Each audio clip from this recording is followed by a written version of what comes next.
Hi, it's Matt here from Go Green Auto. So in this video I'm going to show you how to change your cabin filter or your pollen filter in an MG ZS EV. It's probably unlikely anyone's going to be doing this yet because all of the UK cars are still under warranty for many years, but this video will be here when people are going to want to start doing their own maintenance. So in a UK spec, obviously right hand drive car, the cabin filter is behind the glove box.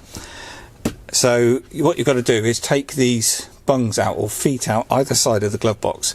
They stop the glove box from opening any further. The best thing to use is a coin, ideally a 50p coin because they're flat sided.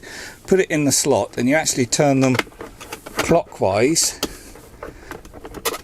and I've got the other one out already, but yeah, you're just taking these bungs out either side, pull them out, and then the glove box will drop down and you can take it off its supports here. So I've got a bit more light now so we can see what we're doing.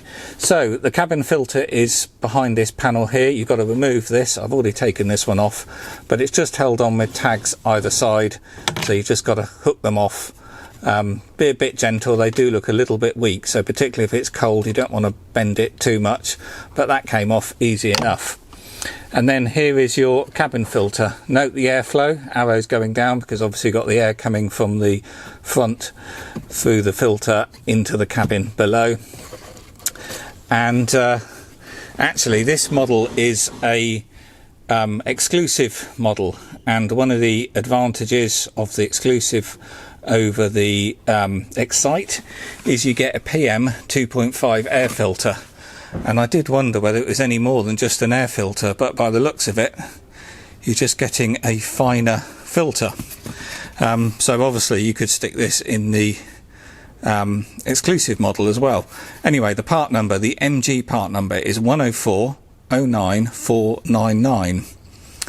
I'm just looking at the date there. This car was new 03 2020 and the filter was made in 09 2019.